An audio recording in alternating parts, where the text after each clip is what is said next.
Bonjour à toutes et à tous et bienvenue au Cryptos Technical Briefing. Chers amis, ravi de vous retrouver mardi 5 août 2025 en cette semaine, alors qui fait suite à la semaine que j'avais qualifiée, c'était peut-être un peu fort, mais bon, au final ça a créé de la vol.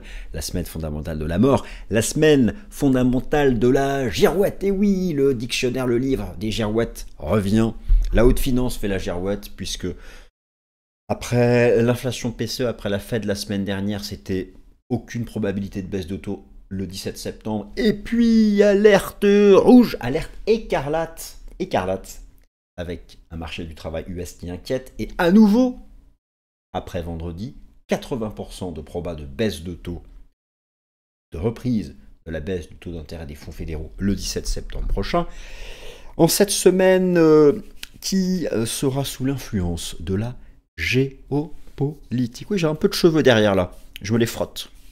Il m'en reste un peu, je me les peigne. Donc, oui, regardez, il y en a encore un peu là. Cette semaine géopolitique, vendredi 8 août, la date limite l'ultimatum fixé par Donald Trump à la Russie. Pour avancer un peu, le 12 août, Chine-États-Unis, pour un accord commercial, c'est en bonne voie. Alors, bon, concrètement, quel est le titre de cette vidéo? Est-ce que j'ai déjà donné un titre à cette vidéo? Oui, je l'ai déjà donné. Quelle tendance pour Bitcoin en août? Moi, j'ai envie de vous dire que j'ai envie de viser 130 000 $ pour début septembre. Alors, avec une première partie du mois d'août chaotique, très bien, mais je pense à un bon final et début septembre, le seuil des 130K atteint. C'est mon scénario, je m'appuie sur des arguments techniques essentiellement, des arguments de répétition de cycle, de différentes approches, des arguments aussi techniques, car pour moi, vous le savez, les 123 000 $ atteints mi-juillet 2025 ne sont pas, pour des raisons qui sont d'ailleurs variées, ne sont pas le haut de cycle, ce cycle lié au halving du printemps 2024, c'était au mois d'avril 2024, ce cycle que je vois se terminer au plus tôt du plus tôt en septembre et au plus tard du plus tard à la fin du mois de novembre. Dans cette nouvelle édition du CTB, d'ailleurs je pars en vacances, non je rigole, je pars en vacances, mais je serai présent le mardi 12 août, c'est-à-dire qu'en fait je pars là pour quelques jours au vert, à la campagne, au cœur de la Bourgogne, plus précisément au cœur de la Nièvre, la campagne profonde française. Et tout ce bordel là, le multi-écran, etc., je n'aurai rien du tout. Je fais un blackout. Non, je rigole. Je vais rester loin des écrans, juste faire du sport, nager, courir, faire du vélo, bien manger et lire tranquillement en famille et revenir en forme. Et oui, je ferai, si tout va bien, oui, le Cryptost Technical Briefing du mardi 12 août. Enfin, je le fais uniquement si Bitcoin a 200K. Là, du coup, je le ferai pas, c'est sûr. Non, mais je le ferai. Dans cette nouvelle édition du CTB, première partie, fondamentaux, alerte rouge. Alors, alerte rouge, est-ce que ça fera nos affaires? C'est pas évident à dire. C'est pas évident à dire. Pourquoi alerte rouge? Ce sera la première partie. Deuxième partie, dollar US bottom, dollar US DXY. Oui, le dollar rebondit depuis le début du mois de juillet, mais ne vous précipitez pas.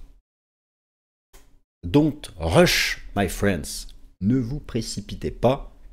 D'ailleurs, alors, moi je pense que je ne suis pas certain que le dollar ait fait un bottom, il y a le début de quelque chose, il n'y a pas assez d'éléments, notamment sur le plan technique. Mais il y a un impact aussi sur la corrélation Bitcoin M2. Donc je la reprends. Allez voir, elle nous donne un message bien précis, elle. Plutôt favorable au mois d'août d'ailleurs. Troisième partie, le cœur de cette vidéo. Le cœur battant de cette vidéo. Quelle tendance en août? Alors, je ne dis pas quelle tendance aujourd'hui, parce que déjà, entre le moment où j'enregistre, je mets en ligne et où vous regardez, ça peut bouger. Non, non. Je vais me mouiller et je veux vous dire ce que je pense de ce mois d'août 2025, c'est-à-dire où est-ce qu'on sera à la fin du mois par rapport à maintenant. Quatrième partie, 130 000 $ pour la première partie du mois de septembre, la première semaine. je vais me risquer à défendre ce scénario. Et je vais vous partager mes arguments dans la 4e partie. 5e partie, on se fait un point sur les altes, on reprend tous les indices synthétiques, les ratios, et puis bien sûr, un mot technique sur ETH, BNB, Solana et INJ. Bienvenue à la nouvelle édition du CTB. Fondamentalement, où est-ce que nous en sommes? Les anticipations de baisse de taux, de reprise de la baisse des taux d'intérêt des fonds fédéraux US font la girouette. Depuis la semaine dernière, semaine fondamentale, fatidique, qui a vu la confirmation que la désinflation est en pause. Donc ça, autant vous dire ce que vous avez sous les yeux, cette courbe n'autorise pas une baisse de taux. Mais, le petit tic à la hausse du taux de chômage, 7 200 000 chômeurs aux États-Unis. Et surtout, 3 mois consécutifs avec moins de 100 000 créations de lettres d'emploi aux États-Unis, dont 2 fortes révisions en baisse, sachant qu'il faut au minimum 100 000 pour absorber les nouvelles arrivées dans la population active, ont tiré la sonnette d'alarme, alerte rouge sur la macro américaine. Le 2 ans américain a chuté, c'est lui qui anticipe le mieux les attentes quant à l'évolution du taux d'intérêt de la Fed. Et, chers amis, je peux donc vous dire qu'actuellement, la probabilité de voir la Fed baisser ses taux le 17 septembre est passée de quasiment 0 à 90%. Et nous aurions d'ici la fin du cycle 1, 2, 3, 1, 2, 3, 1, 2, 3, Polizei. 3 baisses de taux d'ici la fin d'année. Bon, tout ça peut aller très vite comme d'habitude, mais effectivement, les fondamentaux. Alors, au passage, nous sommes dans le monde maintenant des droits de douane, même si la négociation se poursuit avec la Chine. Moi, vous savez, vous connaissez mon point de vue, si vous me suivez, ça fait des mois que je dis il n'y aura pas de seconde vague d'inflation en lien avec la guerre commerciale. Il y aura une désinflation en pause. Et vous constatez qu'il y a une désinflation en pause. Sauf qu'il faudrait descendre d'un étage. La cible de la Fed est ici à 2. Il faudrait que ce rectangle descende d'un étage, mais la Fed devrait pivoter, eu égard à la dégradation du marché du travail qui reste quand même sous contrôle. En tout cas, bon, c'est plutôt intéressant de voir que, alors bien sûr, d'ici là, des chiffres vont encore tomber. On sait que Jérôme Powell n'est pas prêt à lâcher l'affaire. Mais voilà, le marché price maintenant une baisse de taux de la Fed en septembre, ainsi que les taux d'intérêt obligataires du marché. Tout ça, c'est assez convaincant. Dollar américain, ne vous précipitez pas, puisque je peux lire ci et là, et pour des raisons techniques justifiées, des raisons techniques que moi-même je mets en avant. Le dollar US aurait fait son point bas. Nous connaissons la corrélation inversée avec le dollar américain et Bitcoin, et donc forcément, cela fait peur au cycle, support majeur, tendance. D'ailleurs, regardons factuellement l'analyse technique du dollar américain face à un panier de devises. Alors déjà, je vous rappelle qu'il y a un décalage temporel. Par exemple, prenez la fin du cycle précédent. Le cycle précédent s'est terminé en novembre 2021. Il s'est terminé ici. Plusieurs semaines, plusieurs mois après le retournement du dollar US. En fait, c'était passionnant, c'est que le cycle précédent s'est terminé en novembre 2021 lorsqu'il y a eu la validation d'une structure en rounding bottom. C'est incroyable, j'adore l'analyse technique. Moi, je trouve ça tellement... Enfin bref, c'est percutant, c'est pertinent, j'adore. Mais là, il y a une stabilisation sur une ligne de tendance. Il y a, oui, une divergence, comme ici la divergence, mais nous ne la retrouvons pas sur le LMACD. Ok, très bien, tenir un support, c'est bien, diverger, c'est bien, mais le point haut du cycle se fera lorsque le dollar aura dépassé une résistance ou validé une pattern de renversement haussier. Or, ici, divergence, double divergence, dépassement de résistance. Double divergence, dépassement de résistance. Divergence, pas double divergence et pas de dépassement de résistance. En clair, tant que le dollar se maintient sous cette zone, il n'y a pas de haut de cycle pour Bitcoin. Alors, d'ailleurs, au passage, les institutionnels, eux, alors, il y a une corrélation inversée entre DXY et euro-dollar. Donc forcément, la question de savoir si le dollar US a fait un point haut, c'est la question de savoir est-ce que l'euro-dollar a fait point bas, point haut, pardon. Là aussi, c'est pareil, hein, tant qu'on tient les supports majeurs ici, on ne peut pas dire que le top est fait. Et puis, vous connaissez le décalage temporel qu'il y a entre la transmission de la tendance du dollar à Bitcoin. Et on peut le voir avec la corrélation positive entre la liquidité mondiale et Bitcoin, puisque cette liquidité dite mondiale, elle existe parce qu'elle est exprimée en dollars US. Ben oui. Les liquidités nationales, zone euro en euros, la Chine en yuan, le Japon en yen, etc., etc. La Grande-Bretagne en livres sterling, etc. Mais il faut bien convertir tout ça en dollars pour une liquidité mondiale. Et donc, forcément, la baisse du dollar a un effet. D'ailleurs, la reprise ici en 3 temps du DXY, à peu de choses près, c'est cette correction en 3 temps de la liquidité mondiale M2. Et donc, les enseignements de cette liquidité mondiale M2 est de nous dire globalement que le mois d'août ne serait pas trop dégueulasse. Ça ne veut pas dire que la première partie du mois n'est pas chaotique. Mais, par contre, la liquidité mondiale M2 nous dit qu'un top important va être... Alors, si on a 70 jours de décalage, on fait un top important au 9 septembre. Si c'est 80... là, c'est 10 semaines, 12 semaines. Si c'est 12 semaines, c'est 23 septembre. Il y aura de toute façon un top majeur entre le 9 et le 23 septembre.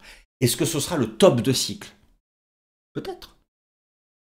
La liquidité mondiale M2, là, peut nous indiquer que c'est un top de cycle. Toutes les autres approches, elles, vous le savez, vont plutôt sur la semaine du 13-19 octobre. Reprenez mes 2 dernières vidéos, je ne vais pas refaire tout le même laïus. Donc ça va être tellement passionnant. Bon, déjà, allons début septembre, on verra où on est. D'accord? Donc, c'est là où le dollar a un rôle important. Mais au stade actuel, tant que dollar US n'a pas dépassé cette zone, il n'y a pas de renversement aussi. Il y a une stabilisation. Alors, quelle tendance pour le mois d'Auguste? Auguste 2025 ou 2005. Il y a plusieurs façons de le dire chez nos grands amis anglo-saxons, en particulier les Américains qui nous ont libérés, et aussi les Britanniques, hein, ils ont aussi détruit la ville de Caen. Enfin bon, bref, non, je m'égare, je plaisante. Alors, quelle tendance au mois d'août? Transition, dollar M2, ben justement, quelle tendance au mois d'août? Commençons par le M2. Le M2, sans ambiguïté, nous dit que fin août, on sera au-dessus du niveau actuel. Voilà, c'est ce que je peux vous dire. Ça ne veut pas dire que le 15 août, on sera au-dessus du niveau actuel. Vous savez comment ça marche Bitcoin, hein, ça peut se réveiller. Voilà. Ok, le M2 nous dit août sera bullish. Jusqu'au moins 9 septembre. Ok. La saisonnalité nous dit que août, ne vous trompez pas, je vous remontre ça, le mois d'août a une performance médiane négative et moyenne à peine flat, mais la dernière année du cycle de 4 ans, bullish 2021, bullish 2017, bullish 2013. Et lorsque vous vous amusez à regarder en détail le mois d'août, des années de la 4e année du cycle, 2021 fut la 4e année du cycle, 2017 fut la 4e année du cycle, 2013 fut ça commençait de manière chaotique. Avant, ça commençait de manière chaotique, ça commençait de manière chaotique, ça commençait de manière chaotique, avant, progressivement, de commencer à empiler des hausses. Donc, le M2 a plutôt un message favorable pour le mois d'août. La saisonnalité a plutôt un message favorable pour le mois d'août. La répétition des cycles en les alignant sur le nombre de jours écoulés depuis le halving a aussi un message positif. Alors, au moins jusqu'à la mi-août, en alignant notre cycle actuel en rouge sur 2020 en vert, 2016 en orange, je donne les dates de halving, et plus largement, la répétition halving, vous savez, nous envoie, grosso merdo, pour la fin du cycle, entre le 13 et le 20 octobre. Donc déjà là, on voit quelque chose de passionnant, c'est que la liquidité M2 continue d'évoluer. Donc là, elle repart un peu à la hausse. Donc si la liquidité M2 nous fait un nouveau plus haut là, ça va commencer à s'aligner avec la répétition halving, et ça veut dire qu'on a un top majeur mi-octobre. Ensuite, bear market. Bon. Enfin, en tout cas, là, je parle du mois d'août. Et enfin, toujours sur ce sujet du mois d'août, vous avez la répétition calendaire. Et là, vous avez sous les yeux, notre cycle est en rouge. En noir ici, ou en bleu foncé, vous avez la moyenne intercycle. La moyenne de tous les cycles depuis l'existence de Bitcoin.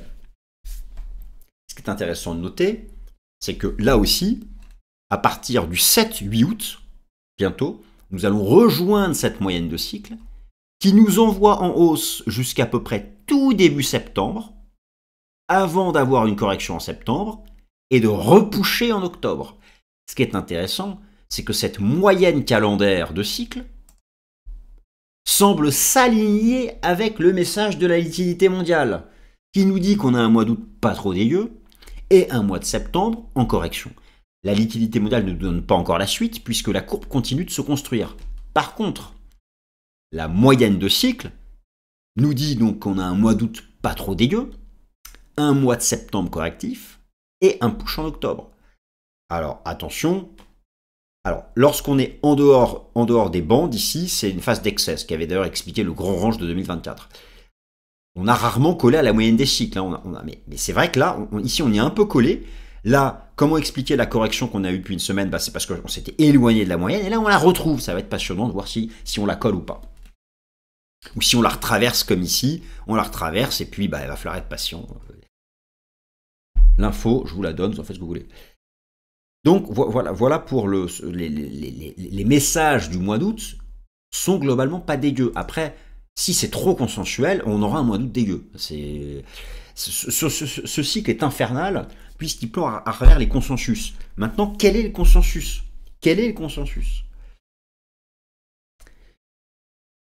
Alors, imaginons qu'on ait ce mois d'août bullish, aligné sur tout ce que je viens donc de vous montrer, avec l'hypothèse de voir donc la Fed baisser ses taux en septembre, donc le 17 septembre prochain. Voilà en fait concrètement les choses sur lesquelles le marché est en train de se positionner, à savoir donc ce mois d'août qui aurait donc de quoi nous mener à un prix plus haut le 31 août que le prix actuel. Donc là nous sommes le 5 août à 114 000 $, le 31 août pourrait voir un prix plus élevé.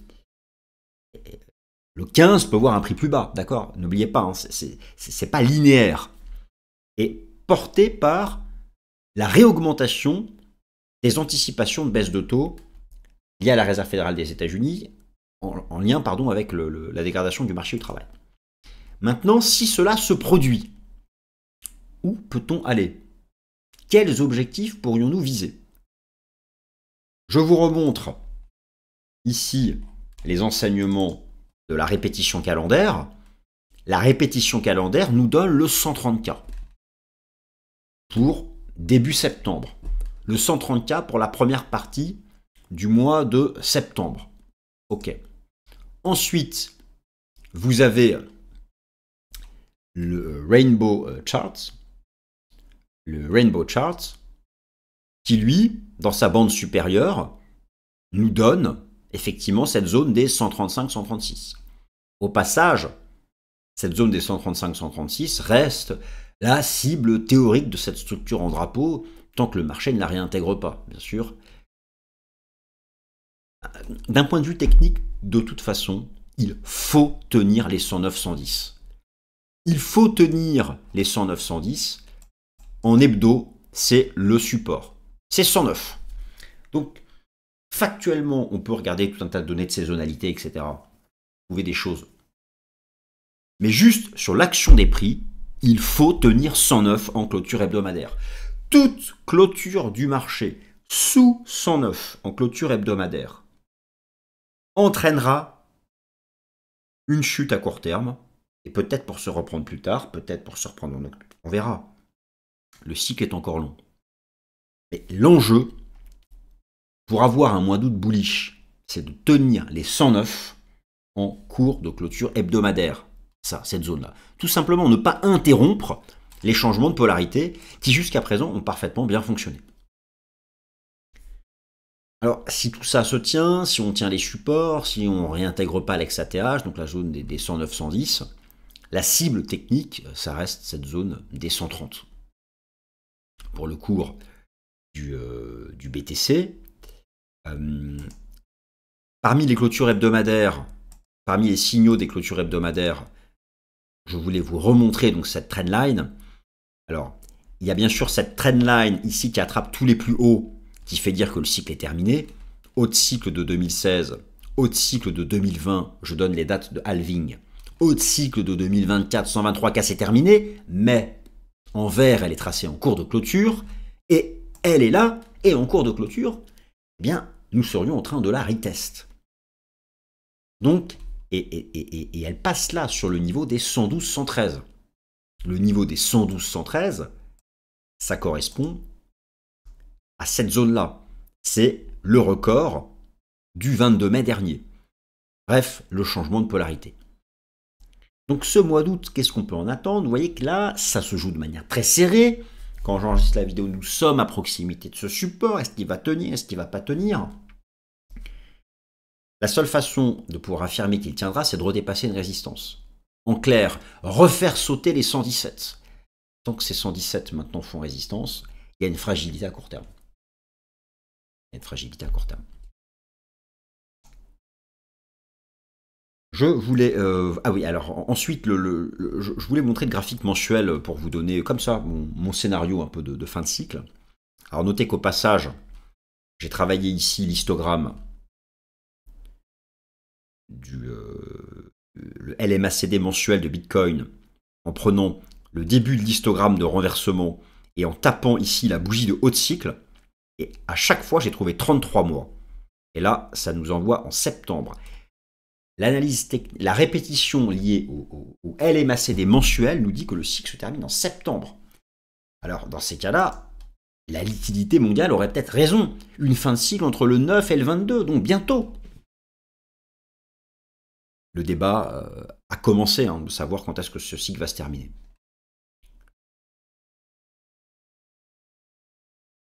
Alors, je termine un mot sur les alts. Grosso modo, prenez la dominance de Bitcoin. La dominance de Bitcoin, elle a rejeté ici, sous cette résistance. Il y a eu une divergence baissière. Le marché ne casse pas encore de support. Moi, je maintiens la même analyse. On a ici une jambe de baisse. L'hypothèse que personne ne veut voir, c'est ça. C'est redémarrer, comme en décembre dernier, revoir une dominance repartir au nord, revoir les alts repartir au sud. Déclencher une saison des alts, regardez, le niveau est ici. C'est le niveau des 60% de dominance. Observez bien en 2021, ce fut la cassure des 60% de dominance qui a déclenché l'effondrement. Ici, on voit bien que ça joue un rôle de résistance et de support. Et là, nous l'avons testé. Et ça correspond en plus au nuage du système Ishimoku. Pour la dominance, il faut se maintenir sous ce niveau.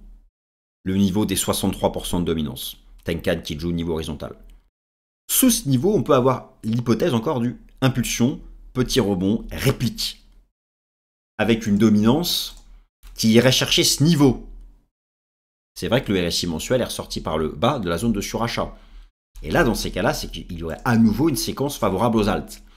Séquence favorable aux alts, lorsque vous prenez le Altcoin Season Index, ça reste très jouable.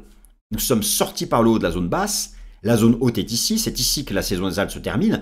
Là, nous sommes à mi-chemin, il y a de la construction technique, ça prend un peu son temps, mais même si on a un début de mois chaotique, il y a la marge encore pour aller chercher ça d'ici la fin du mois. Ça tient donc la route.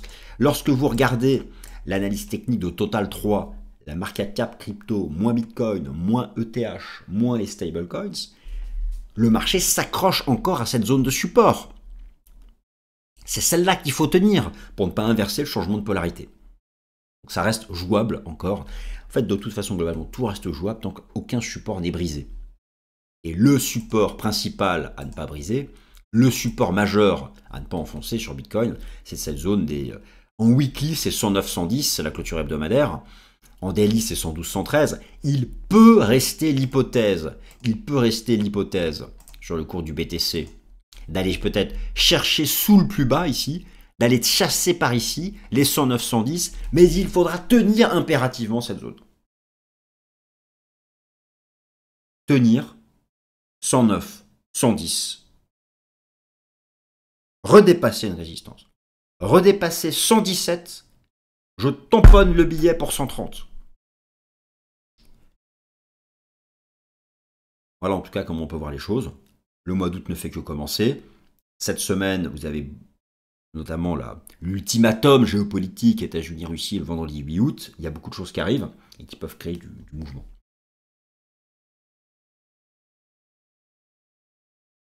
Et pour terminer,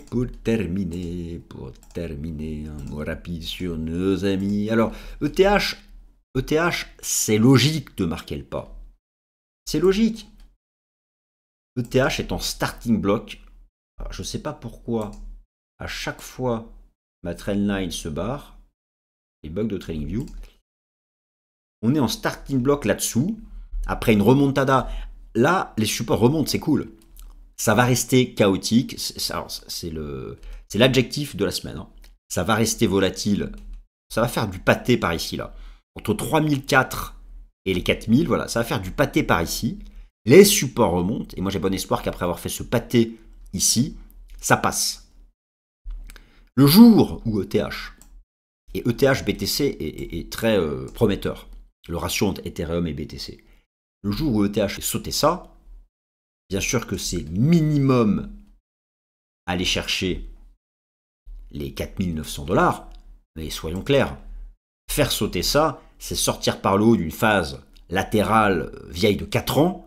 Je pense, à mon humble avis, il ne s'agira pas de s'arrêter à 5000 et peut-être d'aller chercher un peu plus haut.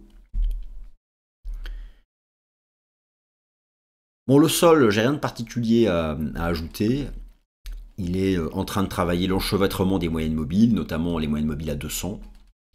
Et c'est une trend qui est positive. Il faut arriver à tenir cette zone pour envisager de réattaquer, de retendre en direction du record historique. Le BNB, écoutez, oui, c'est volatile, mais au final, prenez le chart weekly, il est au-dessus de son ex-record de cycle précédent. Donc, au-dessus des 704, c'est ça, hein, c'était 704, ça reste un retest, d'accord? Bien sûr que tout le monde veut que ça ressemble à ça. Mais je vous le dis, encore une fois, oubliez le cycle précédent. Oubliez le cycle lié au halving de 2020. Oubliez définitivement la saison des alts de 2021. Elle ne se reproduira jamais plus. Jamais plus. Ni dans son amplitude, ni dans sa profondeur de marché.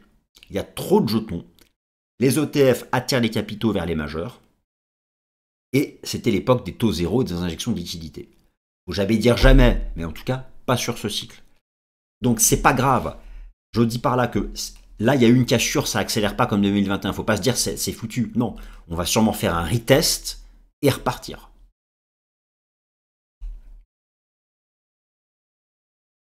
INJ. Alors INJ, typiquement, c'est le jeton qui a fait son bull run en première partie de cycle. Lui, il a fait sa saison des alts, INJ. Hein. Il est passé de 1 à 50 sur ce cycle. Il est passé de 1 à 50. Il a fait. En fait, la plupart des alts ont eu leur saison avant même le halving. C'est ça qui fait la particularité de notre cycle. Donc là, regardez les enseignements du système Ishimoku. On était au-dessus du Kumo. Là, on est en dessous. En fait, on est revenu en bear market. INJ, il a été en bear market. Pour retrouver de la patate, il faudrait minimum faire sauter ce niveau horizontal, mais surtout refaire sauter le Kumo. Mais pour moi, INJ, ça réaccélère à la hausse si on est capable de faire sauter ce niveau horizontal. Et si on fait sauter ce niveau horizontal, dans un premier temps, le marché ira chercher cette trendline, peut faire une petite conso ici, et si on la fait sauter, là, ça repart. Donc, il y a déjà une première étape qui n'est pas acquise, qui n'est pas faite, c'est de redépasser la zone des 15-16, qui serait un pré-signal de fin de phase baissière. Et pour l'instant, on l'a pas. Voilà, chers amis, bah écoutez, j'en ai terminé pour les nouvelles éditions du CTB. Donc, il y a du fondamental, il y a la Russie, il y a la date limite, il y a l'ultimatum, il y a patati, il y a patata. Et pour nous, et pour Bitcoin, il y a l'obligation, cette semaine, de tenir les 109-110 pour envisager d'avoir un mois d'août pas dégueulasse. Et qui sait, peut-être, première semaine de septembre, se trouver autour des 130 000 $. Merci à tous.